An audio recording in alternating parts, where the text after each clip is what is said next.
Audible Realms presents On the Shortness of Life by Lucius Annaeus Seneca, narrated by John Kelsey. Most of mankind, Paulinus, complains about nature's meanness because our allotted span of life is so short, and because this stretch of time that is given to us runs its course so quickly, so rapidly, so much so that with very few exceptions, life leaves the rest of us in the lurch just when we're getting ready to live. And it's not just the masses and the unthinking crowd that complain at what they perceive as this universal evil. The same feeling draws complaints even from men of distinction. Hence that famous dictum of the greatest of physicians, life is short, art long. Hence also Aristotle's grievance, most unbecoming a philosopher, when he called nature to account for bestowing so much time on animals that they can live for 5 or 10 human lifespans, while so much shorter a limit is set for humans, even though they are born to do so many great things. It's not that we have a short time to live, but that we waste much of it. Life is long enough, and it's been given to us in generous measure for accomplishing the greatest things, if the whole of it is well invested. But when life is squandered through soft and careless living, and when it's spent on no worthwhile pursuit, death finally presses, and we realize that the life which we didn't notice passing has passed away. So it is. The life we are given isn't short, but we make it so. We're not ill-provided, but we are wasteful of life. Just as impressive and princely wealth is squandered in an instant when it passes into the hands of a poor manager. But wealth, however modest, grows through careful deployment if it is entrusted to a responsible guardian. Just so our lifetime offers ample scope to the person who maps it out well. Why do we complain about nature? It has acted generously. Life, if you know how to use it, is long, but one person's held in the grip of voracious avarice, another by the kind of diligence that busies itself with pointless enterprises. This one's sodden with wine, another slack with idleness. This one's tired out by his political ambition, which always hangs on the judgment of others, while another's passionate desire for trading drives him headlong over every land and every sea in hope of profit. A passion for soldiering torments some men who are always either bent on inflicting dangers on others or worried about danger to themselves. Some are worn down by the voluntary enslavement of thankless attendance on the great. Many are kept busy either striving after other people's wealth or complaining about their own. Many who have no consistent goal in life are thrown from one new design to another by a fickleness that is shifting, never settled, and ever dissatisfied with itself. Some have no goal at all toward which to steer their course, but death takes them by surprise as they gape and yawn. I cannot therefore doubt the truth of that seemingly oracular utterance of the greatest of poets. Scant is the part of life in which we live. All the rest of existence is not living, but merely time. Vices assail and surround us on all sides, and they don't allow us to rise again and lift our eyes to the clear discernment of truth, but they press down on them, keeping them lowered and fixed on mere desire. It's never possible for their victims to return to their true selves. If by chance they ever find some respite, they still roll restlessly, just like the deep sea, which still swells even after the wind has settled. They never find full relaxation from their desires. You think I'm talking only of those whose faults are admitted? Look at those whose prosperity draws crowds. They are choked by their own goods. How many have found their wealth a burden? How many are drained of their blood by their eloquence and their daily preoccupation with showing off their abilities? How many are sickly pale from their incessant pleasures? How many are left with no freedom from the multitude of their besieging clients? In short, look over all of them from lowest to highest. This person summons counsel to plead his case. Another answers the call. This one stands trial. Another acts for the defense. Another presides as judge. No one acts as his own champion, but each is wasted for another's sake. Ask about those influential citizens whose names are studiously memorized, and you'll see that the following distinctions tell them apart. The first cultivates a second, the second a third. No one is his own man. Again, certain people give vent to the most irrational outbursts of anger. They complain about the haughtiness of their superiors because the latter were too busy to receive them when they wanted an audience. Dare anyone complain about another's arrogance when he himself never has time to spare for himself? Yet the great man has occasionally, albeit with a disdainful expression, condescended to look on you, whoever you are. He has deigned to listen to your words. He has allowed you to walk at his side. But you never thought fit to look on yourself or to listen to yourself. And so, you've no reason to expect a return from anyone for those attentions of yours, since you offered them not because you wanted another's company, but because you were incapable of communing with yourself. Though all the brilliant minds that have shone over the ages agree on this one point, they could never adequately express their astonishment at this dark fog in the human mind. No one lets anyone seize his estates, and if a trivial dispute arises about boundary lines, there's a rush to stones and arms. But people let others trespass on their existence, or rather, they go so far as to invite in those who will take possession of their lives. You'll find no one willing to distribute his money, but to how many people each of us shares out his life. Men are thrifty in guarding their private property, but as soon as it comes to wasting time, they are most extravagant with the one commodity for which it's respectable to be greedy. And so, I'd like to collar one of the older crowd. I see that you've reached the limit of human life. You're pressing hard on your 100th year or more. Come now, submit your life to an audit. Calculate how much of your time has been taken up by a moneylender, how much by a mistress, how much by a patron, how much by a client, how much in arguing with your wife, in punishing your slaves, in running about the city on social duties. Add to your calculations the illnesses that we've inflicted on ourselves, and also the time that has lain idle. You'll see that you've fewer years than you count. Look back and recall when you were ever sure of your purpose. How few days turned out as you'd intended, when you were ever at your own disposal, when your face showed its own expression, when your mind was free from disturbance. What accomplishment you can claim in such a long life? How many have plundered your existence without your being aware of what you were losing? How much time has been lost to groundless anguish, foolish pleasure, greedy desire, the charms of society? How little is left to you from your own store of time? You'll come to realize that you're dying before your time. What, then, is the reason for this? Your sort live as if you're going to live forever. Your own human frailty never enters your head. You don't keep an eye on how much time has passed already. You waste time as if it comes from a source full to overflowing, when all the while that very day which is given over to someone or something may be your last. You're like ordinary mortals in fearing everything. You're like immortals in coveting everything.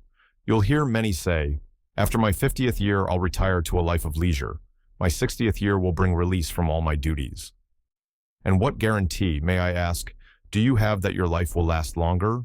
Who will allow those arrangements of yours to proceed according to plan?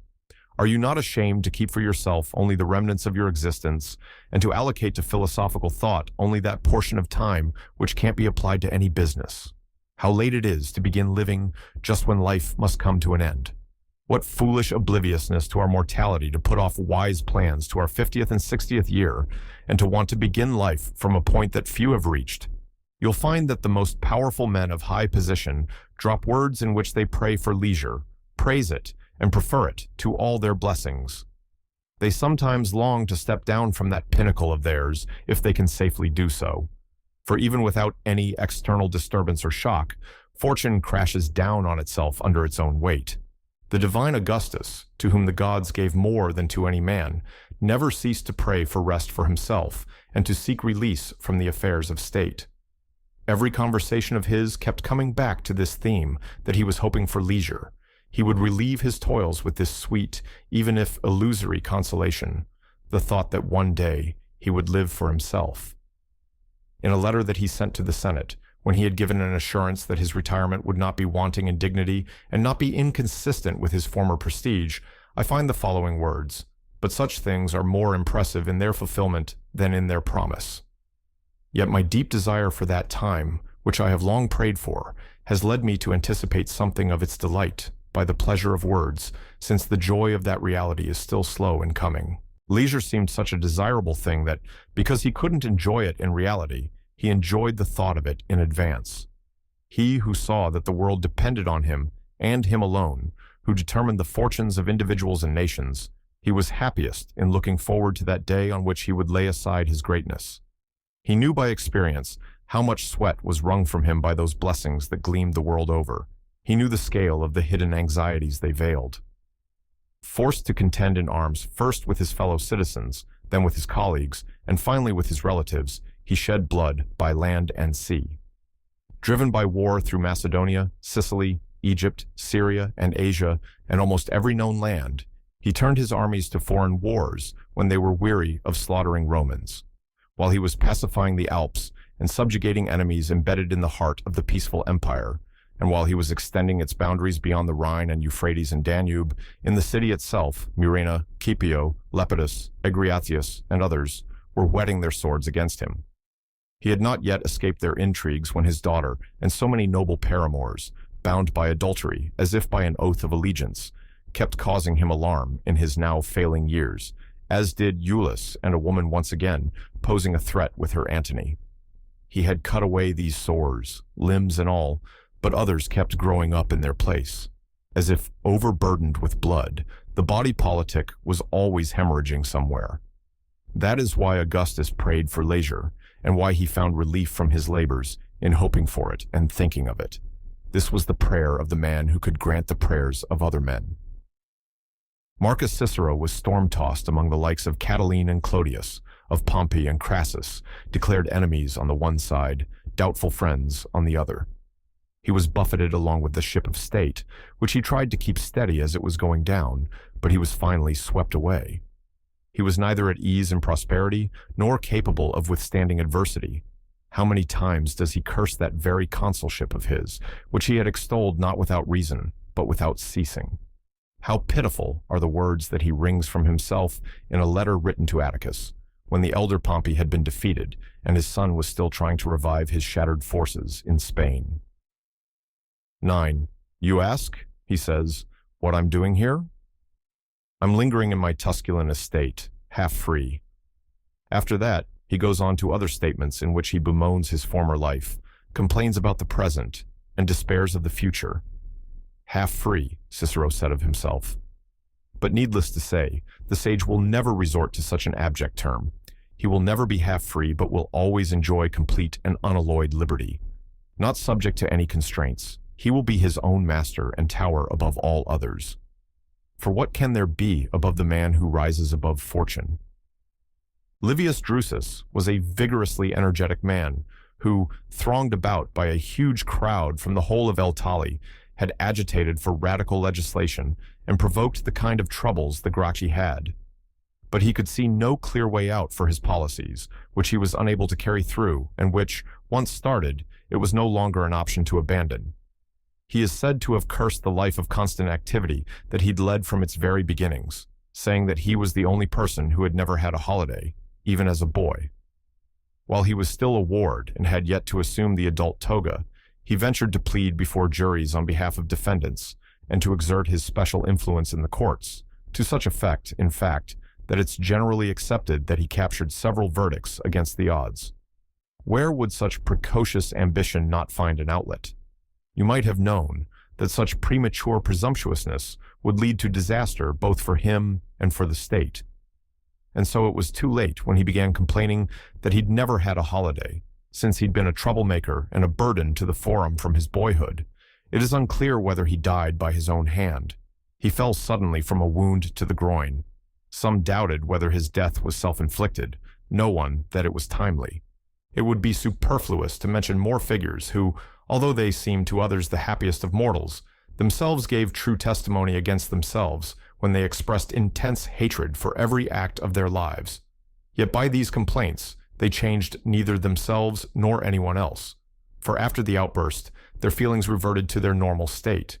In reality, your life, even if you live 1,000 years and more, will be compressed into the merest span of time. Those vices of yours will swallow up any number of lifetimes.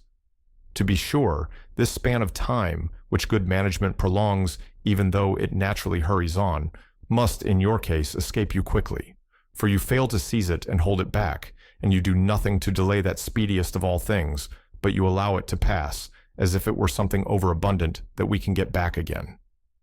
In fact, among the worst cases I count also those who give their time to nothing but drink and lust, for these are the most shameful preoccupations of all.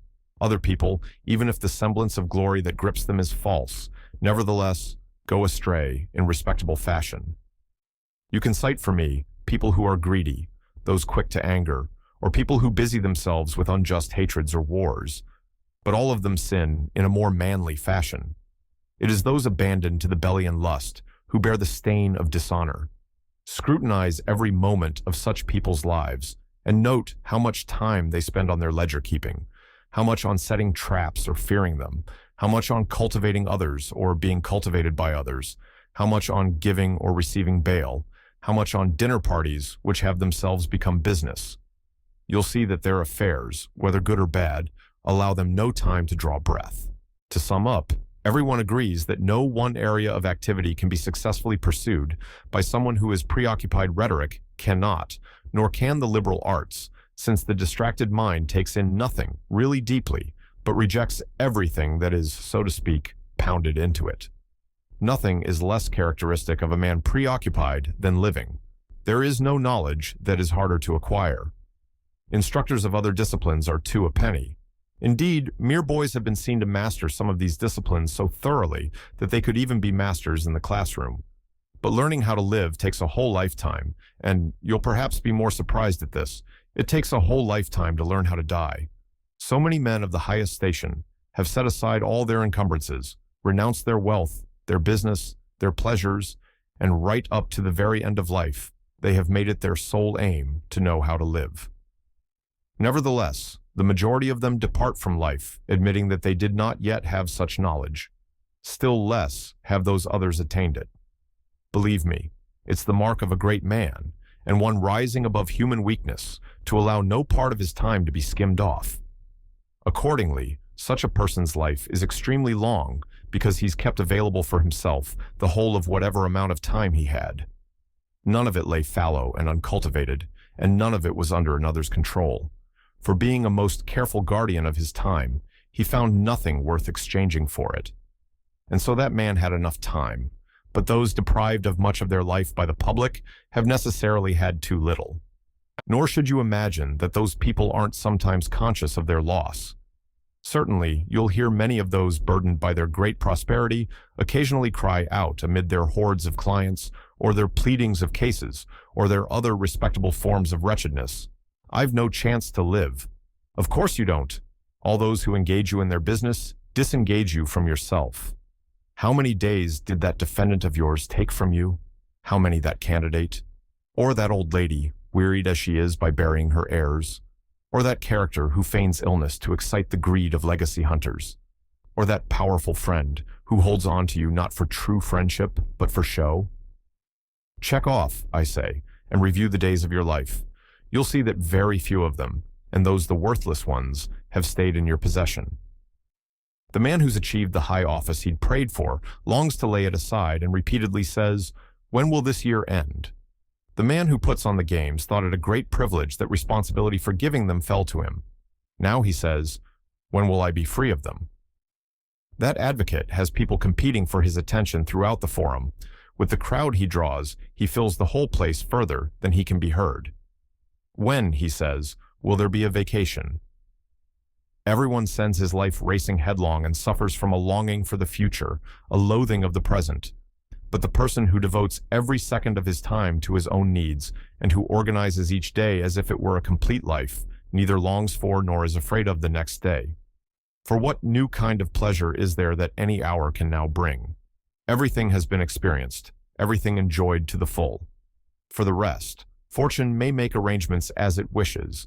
His life has already reached safety. Addition can be made to this life, but nothing taken away from it. An addition made in the way that a man who is already satisfied and full takes a portion of food which he doesn't crave and yet has room for. So there's no reason to believe that someone has lived long because he has gray hair and wrinkles. He's not lived long, but long existed. For suppose you thought that a person had sailed far who'd been caught in a savage storm as soon as he left harbor, and after being carried in this direction and that, was driven in circles over the same course by alternations of the winds raging from different quarters. He didn't have a long voyage, but he was long tossed about. I am always astonished when I see people requesting the time of others and receiving a most accommodating response from those they approach.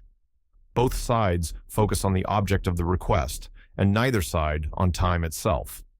It is requested as if it were nothing, granted as if it were nothing. People trifle with the most precious commodity of all, and it escapes their notice because it's an immaterial thing that doesn't appear to the eyes, and for that reason it's valued very cheaply, or rather, it has practically no value at all. People set very great store by annuities and gratuities, and for these they hire out their services or their efforts or their attentions. But no one values time. All use it more than lavishly, as if it costs nothing. But if mortal danger threatens them, you'll see the same people clasping their doctor's knees. If they fear a capital charge, you'll see them ready to spend all they have to stay alive. So great is the conflict in their feelings. But if each of us could see the number of years before us as precisely as the years that have passed, how alarmed would be those who saw only a few years left, and how carefully would they use them? And yet, it's easy to manage an amount, however small, which is clearly defined.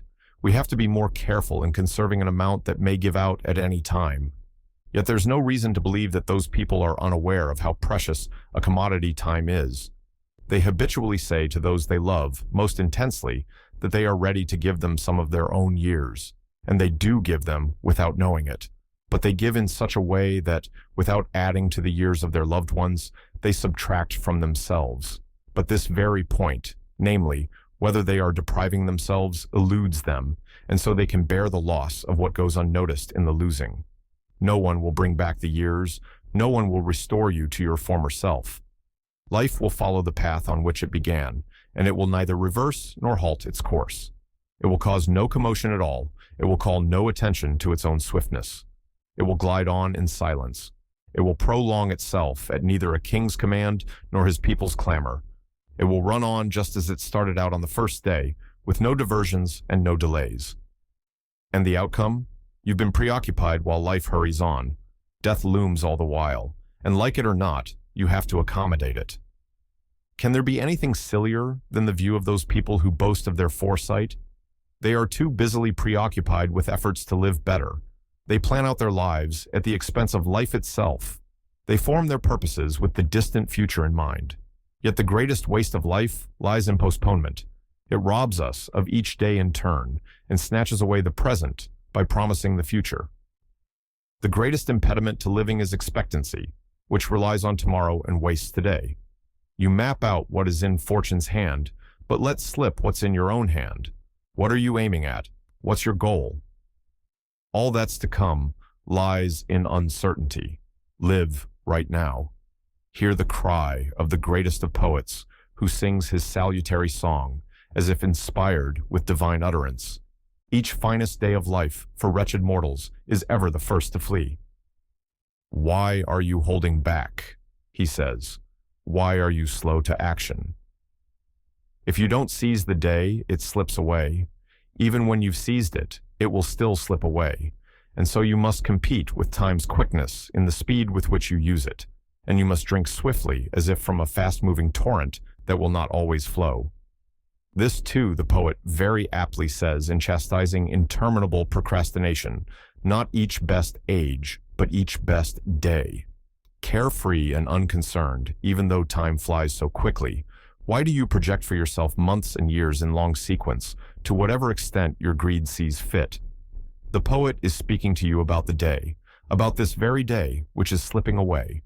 So can there be any doubt that each finest day is ever the first to flee for wretched mortals, that is, the preoccupied? Old age takes their still childish minds unawares, and they meet it unprepared and unarmed, for they've made no provision for it. Suddenly, unsuspecting, they've stumbled upon it, without noticing that it was drawing nearer every day. Just as conversation, or reading, or some deep reflection, beguiles travelers, and they find that they've reached their destination before being aware of approaching it. So with this ceaseless and extremely rapid journey of life, which we make at the same pace whether awake or sleeping, the preoccupied become aware of it only at its end. If L wanted to divide my subject into categories, each with its proofs, I could come up with many arguments to demonstrate that the life of the preoccupied is very short. But Fabianus, who was not one of today's chair-holding professionals, but a true philosopher of the old-fashioned sort, was in the habit of saying that we must battle against the passions with a vigorous attack, not with nicety of argument. The enemy line is to be turned by a full frontal assault. not by tiny pinpricks. He has no regard for mere quibbling, for vices are to be crushed, not merely nipped at. Nevertheless, for the preoccupied to be censured for their distinctive failing, they are to be taught a lesson, not simply given up for lost. Life is divided into three parts: past, present, and future. Of these, the present is brief, the future doubtful, the past certain. For this last is the category over which fortune no longer has control, and which cannot be brought back under anyone's power. Preoccupied people lose this part, for they have no leisure to look back at the past, and even if they had it, there's no pleasure in recalling something regrettable. And so they're unwilling to turn their minds back to times badly spent, and they dare not revisit the past because their vices become obvious in retrospect, even those that insinuated themselves by the allurement of momentary pleasure. No one gladly casts his thoughts back to the past, except for the person whose every action has been subjected to his own self-assessment, which is infallible. A man who's been ambitious in the scale of his desires, arrogant in his disdainfulness, unrestrained in prevailing over others, treacherous in his deceptions, greedy in his plunderings, and lavish in his prodigality. Such a man must inevitably be afraid of his own memory. Yet this is the part of our existence that is consecrated and set apart, elevated above all human vicissitudes, and removed beyond fortune's sway, and harried by no poverty, no fear, no attacks of disease. This part can be neither disrupted nor stolen away. Our possession of it is everlasting and untroubled. Days are present only one at a time, and these only minute by minute. But all the days of time past will attend you at your bidding, and they will allow you to examine them and hold on to them at your will, something which preoccupied people have no time to do. It takes a tranquil and untroubled mind to roam freely over all the parts of life, but preoccupied minds, as if under the yoke, cannot turn around and look backward. Their life, therefore, disappears into an abyss, and just as it does no good to pour any amount of liquid into a vessel, if there's nothing at the bottom, to receive and keep it, so it makes no difference how much time we are given if there's nowhere for it to settle, and it's allowed to pass through the cracks and holes in the mind. The present time is very brief, indeed, so very brief that to some people 16 it seems to be non-existent, for it's always in motion, slipping by and hurrying on. It ceases to be before it arrives, and it no more suffers delay than do the firmament or the heavenly bodies, whose ever-tireless movement never lets them remain in the same position. So, the preoccupied are concerned with the present alone, and it is so fleeting that it can't be grasped, and even that little amount is stolen away from them because they're pulled in many different directions. In a word, do you want to know how briefly they really live? See how keen they are to live a long life. Enfeebled old men beg in their prayers for an additional few years. They pretend they are younger than they really are. They flatter themselves by this falsehood and deceive themselves as gladly as if they deceived fate at the same time. But when some real illness has at last reminded them that they are mortal, how terrified they are when they die, as if they're not leaving life, but are being dragged from it. They cry out repeatedly that they've been fools because they've not really lived, and that they'll live in leisure if only they escape their illness. Then they reflect on how uselessly they made provision for things they wouldn't live to enjoy, and how fruitless was all their toil. But why should life not be ample for people who spend it far removed from all business? None of it is made over to another, none scattered in this direction or that. None of it is entrusted to fortune, none wasted through neglect. None is lost through being given away freely, none is superfluous. The whole of life yields a return, so to speak. And so, however short, it is amply sufficient. And for that reason, whenever his last day comes, the sage will not hesitate to go to his death with a sure step. You perhaps want to know whom I'd term the preoccupied? Don't imagine that I mean only those lawyers who are driven out of the law court only when the watchdogs are finally let in for the night, or those patrons you see crushed, either with impressive display in their own crowd of admirers or more contemptuously in someone else's crowd, or those clients whose duties summon them from their own houses in order to dash them against the doors of others, or those the praetor's spear keeps busy for disreputable gain which is someday bound to fester. Even the leisure of some people is preoccupied, in their country retreat or on their couch, in the midst of their solitude, and even though they've withdrawn from everyone, they are troubling company for themselves. Their existence is to be termed not leisurely, but one of idle preoccupation. Do you call a man at leisure who arranges with meticulous attention to detail his Corinthian bronzes, which are made so expensive by the collecting mania of a few, and who spends most of the day on rusty strips of copper?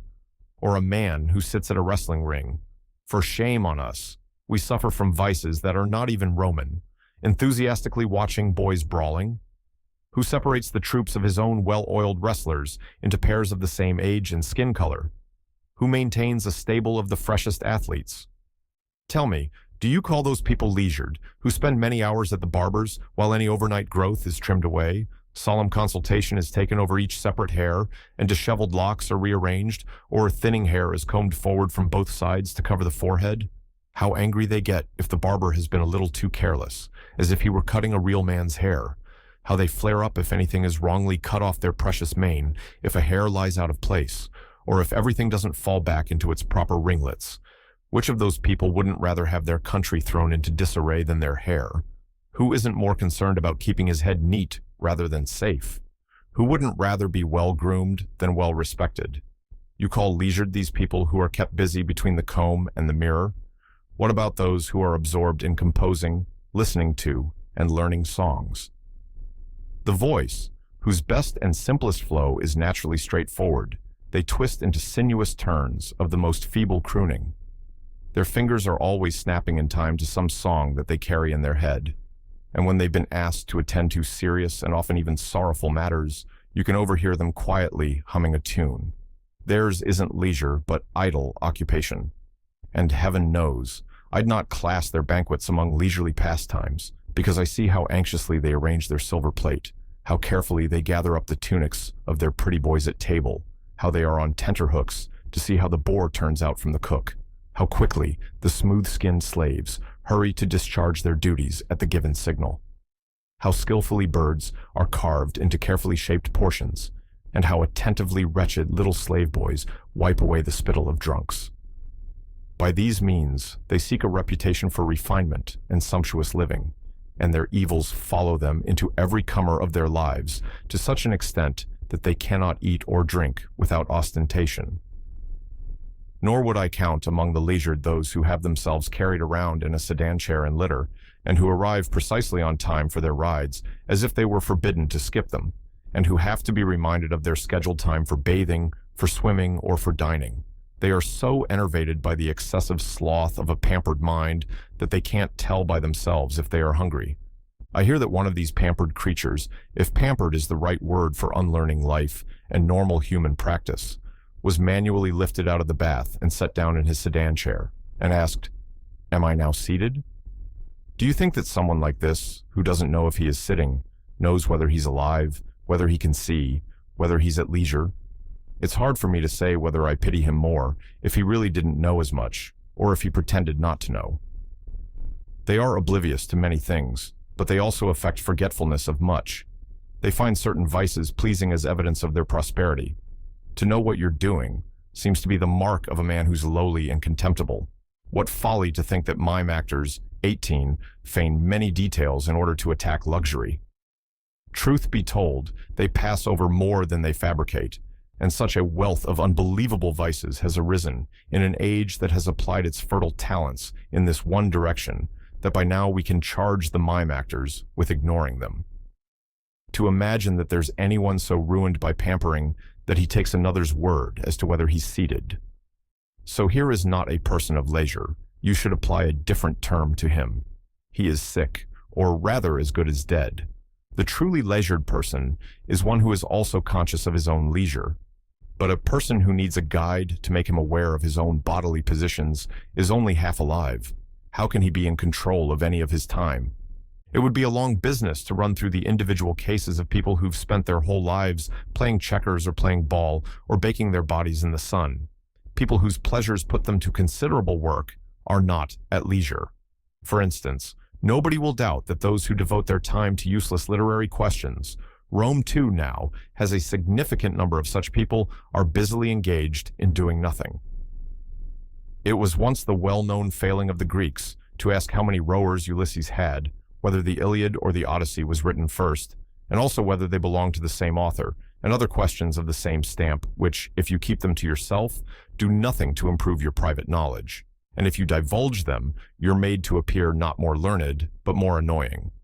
And now, this vacuous enthusiasm for acquiring useless knowledge has infected the Romans as well. Only a few days ago, I heard someone mentioning which Roman general had been the first to do what. Duilius was the first to win a battle at sea, Curius Dentatus, the first to parade elephants in a triumph. So far, even if such items as these hardly steer us toward true glory, they still involve models of service to the state. Such knowledge isn't going to profit us, but it's nevertheless of the sort to hold our interest because its subject matter, though empty, is appealing. We may also excuse investigators who ask who first persuaded the Romans to deploy a naval force. It was Claudius who was called Codex for this reason, because the ancients termed the composite structure of several planks a codex. Hence the public records are called codices, and the barges which carry provisions up the Tiber are still called codicariae in accordance with ancient practice. Doubtless also, this may have some relevance.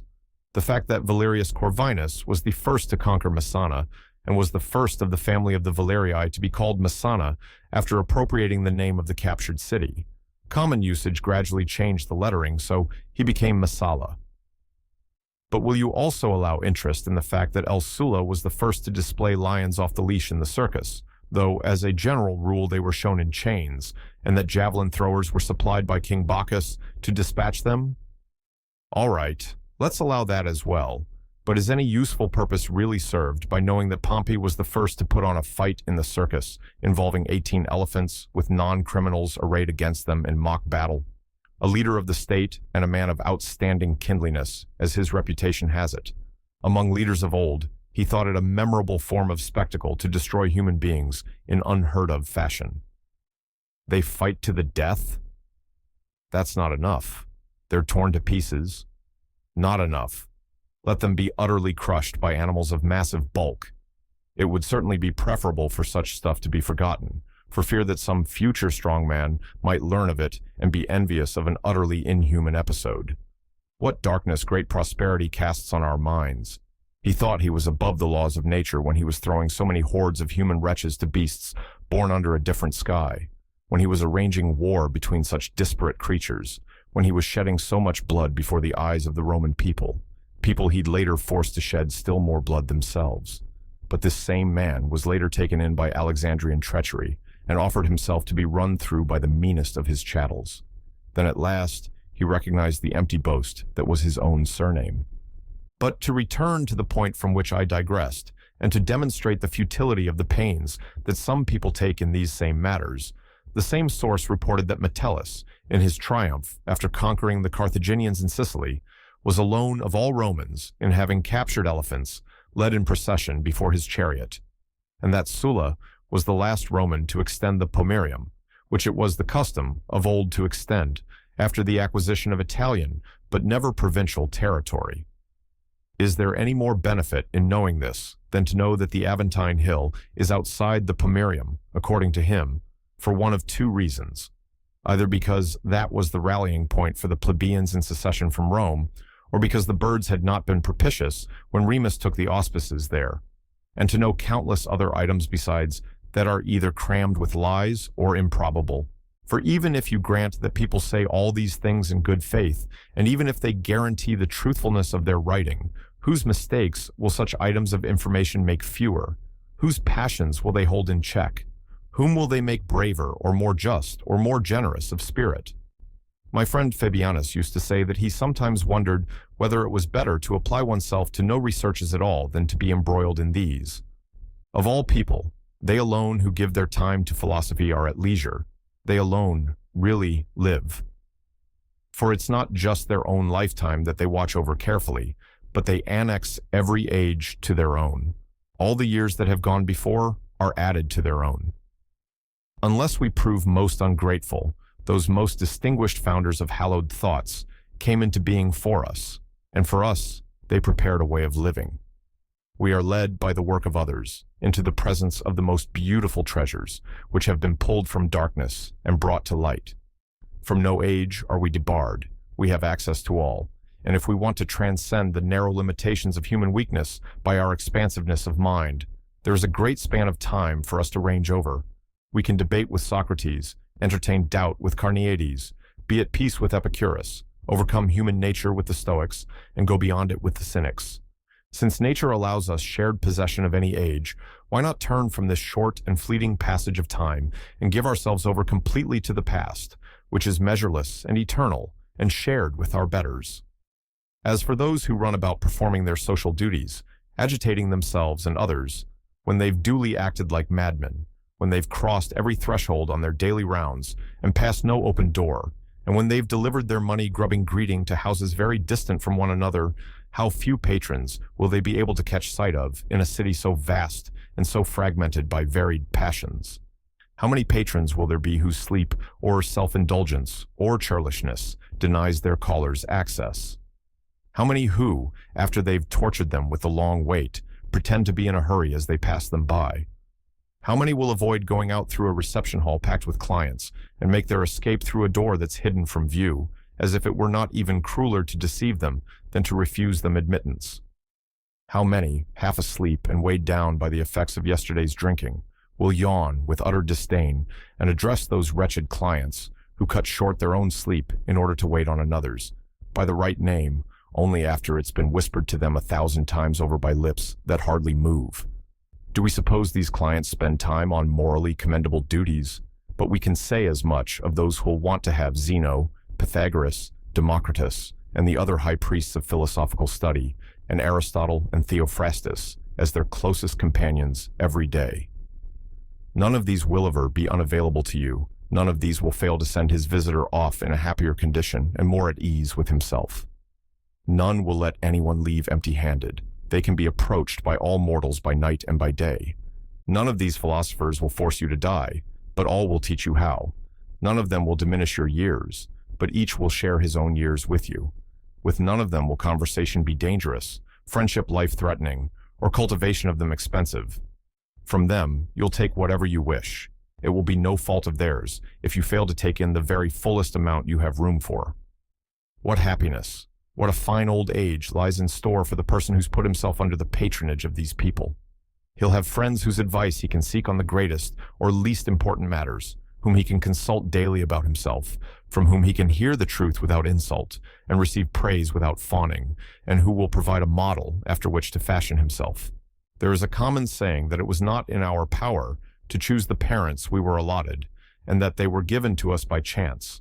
Yet we can be born to whomever we wish. There are households of the most distinguished intellects. Choose the one into which you'd like to be adopted, and you'll inherit not just the name, but also the actual property, which is not to be hoarded in a miserly or mean spirit. The more people you share it with, the greater it will become. These will open for you the path to immortality and raise you to an elevation from which no one is cast down. This is the sole means of prolonging mortality, or rather of transforming it into immortality. Honors, monuments, all that ostentatious ambition has ordered by decree or erected in stone, are soon destroyed. There's nothing that the long lapse of time doesn't demolish and transform. But it cannot harm the works consecrated by wisdom. No age will efface them, no age reduce them at all. The next age and each one after that will only enhance the respect in which they are held, since envy focuses on what is close at hand, but we more freely admire things from a distance. So the sage's life is ample in scope, and he's not constricted by the same limit that confines others. He alone is released from the limitations of the human race, and he is master of all ages, as though a god. Some time has passed, he holds it in recollection. Time is upon us, he uses it. Time is to come. This he anticipates. The combining of all times into one makes his life long. But for those who forget the past, disregard the present, and fear for the future, life is very brief and very troubled. When they reach the end of it, they realize too late, poor wretches, that they've been busied for so long and doing nothing. And the fact that they sometimes pray for death need hardly be taken as evidence that their life is long. In their folly, they are afflicted by fickle feelings that rush them into the very things they fear. They often pray for death precisely because they fear it. And there's no reason to find evidence that they live long in the fact that the day often seems long to them, or that they complain that the hours pass slowly until the appointed hour for dinner arrives. For when their usual preoccupations fail them, and they are left with nothing to do, they fret without knowing how to apply their free time or how to drag it out. And so they move on to some other preoccupation and find all the intervening time burdensome, precisely as they do when a gladiatorial show has been announced for a given day, or when the date of some other show or amusement is keenly awaited, and they want to skip over the days in between. Any postponement of something they look forward to is long to them. But the time of actual enjoyment is short and fleeting, and made far shorter by their own fault, for they desert one pleasure for another, and cannot persist steadily in any one desire. Their days aren't long but hateful. Yet, on the other hand, how short seem the nights that they spend cavorting with prostitutes or drinking. Hence the mad inspiration of poets, too, who feed human frailty by their stories and imagine that Jupiter actually doubled the length of the night when seduced by sexual pleasure. All this inflaming of our worst passions amounts to nothing but enlisting the gods as setting a precedent for our vices and giving a license for corruption that is justified by divine example. How can the nights that they pay for so dearly not seem so very short to these people? They lose the day in looking forward to the night in fear of the dawn.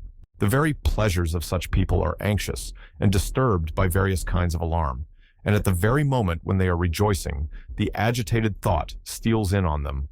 How long will this last? It is this feeling that has caused kings to weep over their own power. The extent of their prosperity gave them no pleasure, but the prospect of its eventual end terrified them. When that exceedingly arrogant king of the Persians ranged his army over the vast plains and could only measure its size, not count it, he wept at the thought that within a century not one soldier from that huge force would still be alive.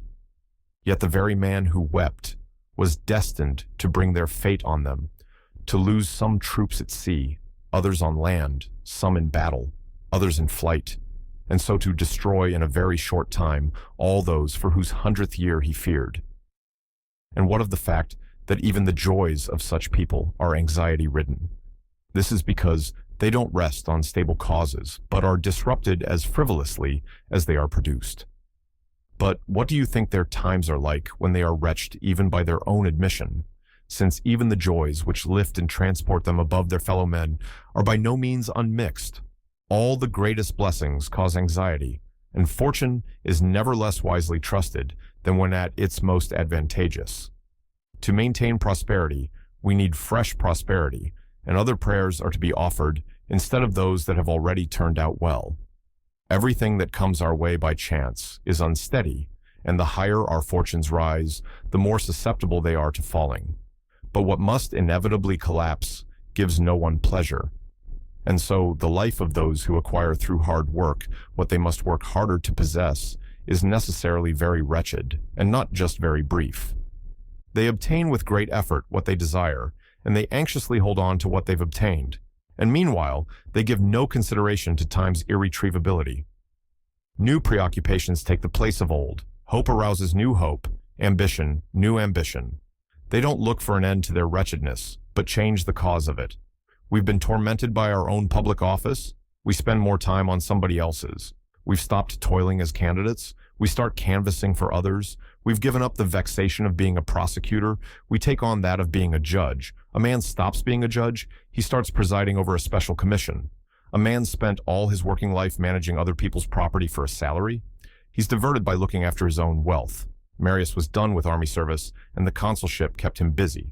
Quintius hurries to get through his dictatorship, but he'll be called back to it from his plow. Scipio will go up against the Carthaginians before being fully ready for such an undertaking. Victorious over Hannibal, victorious over Antiochus, he will win distinction in his own consulship and act as surety for his brother's consulship.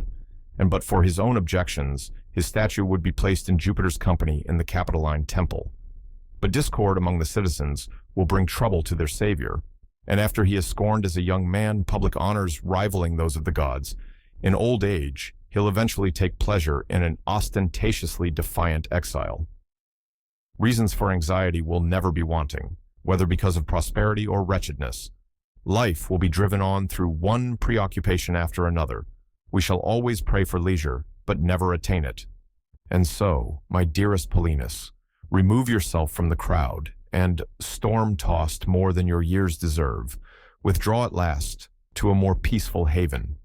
Consider how many waves you've endured, and on the one side, how many storms you've weathered in private, and, on the other, how many you've brought on yourself in your public career. Long enough has your virtue been demonstrated through toilsome and unceasing proofs. Put to the test what it can achieve in leisure. The greater part of your life, and certainly the better part, has been given to the state. Take some of your time for yourself as well. It's not to a sluggish and idle state of inaction that I summon you, or to drown all your lively energy in sleep and in the pleasures that are dear to the crowd. That's not to find peace of mind. You'll find tasks to busy yourself about in serene seclusion that are more important than any you've dealt with so energetically thus far. You manage the revenues of the world, it is true, as scrupulously as you would a stranger's, as diligently as you would your own, as conscientiously as you would the state's. You win affection in a post in which it is hard to avoid being hated. Yet it is nevertheless better, believe me, to know the balance sheet of one's own life than that of the public grain supply. Recall that energetic mind of yours, which is supremely qualified to deal with the greatest challenges, from an office that is certainly eminent, but is hardly in keeping with the happy life.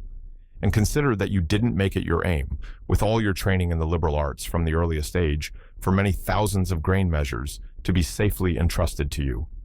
You'd shown promise of something greater and higher. There'll be no shortage of men of both scrupulous good character and diligent service. But slow-moving pack animals are far better suited to carrying heavy loads than thoroughbred horses. Whoever hampered the fleetness of these well-bred creatures with a weighty burden? Consider, moreover, how stressful it is to subject yourself to such a heavy responsibility. You have to deal with the human stomach, and a hungry people neither submits to reason nor is soothed by fair treatment or influenced by any entreaty. Only recently, within those few days after Gaius Caesar died, he was still pained to the utmost, if the dead have any consciousness, because he saw that the Roman people survived him and still had enough rations for 7 or, at all events, 8 days.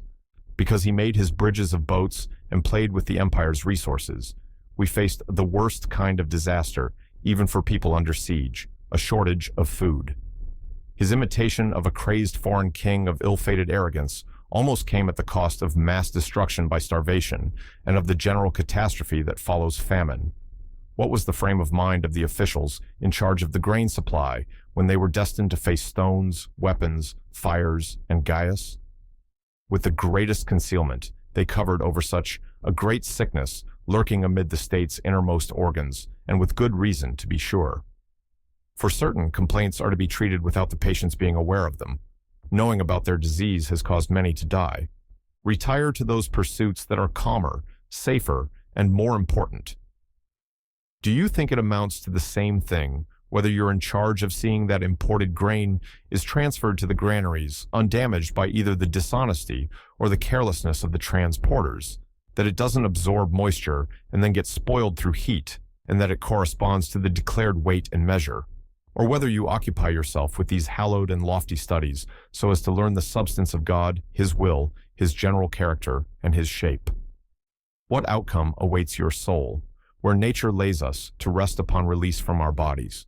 What it is that bears the weight of all the heaviest matter of this world in the center, suspends the light components above, carries fire to the highest part, and rouses the stars to their given changes of movement, and to learn other such matters in turn that are full of great wonders? You really ought to leave ground level and turn your mind's eye to these studies. Now, while enthusiasm is still fresh, those with an active interest should progress to better things. In this mode of life, much that is worth studying awaits you: the love and practice of the virtues, forgetfulness of the passions, knowledge of how to live and to die, and deep repose. The plight of all preoccupied people is wretched, but most wretched is the plight of those who labor under preoccupations that are not even their own, whose sleep schedule is regulated by somebody else's, who walk at somebody else's pace, and who are under instructions in that freest of all activities, loving and hating. If these people want to know how short their life is, let them reflect on how small a part of it is their very own. So, when you see a man repeatedly taking up the robe of office, or a name well known in public, don't envy him.